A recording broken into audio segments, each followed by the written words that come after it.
Unang lumabas na itsura na April 6, 1828, King Ferdinand VII ay nagtayo ng kauna-unahang bangko dito sa Pilipinas.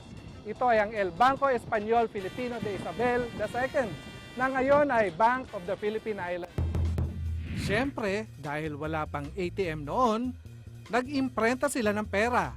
At heto ang unang lumabas na itsura na tinawag nila noon na Pesos Fuertes o Strong Pesos. April 6, 1965, pinalipad sa kalawakan ng isang laruan na tinawag nilang Early Bird. Hindi po ito si Big Bird at lalong hindi po ito Angry Bird. Ito po ay International Telecommunications Satellite.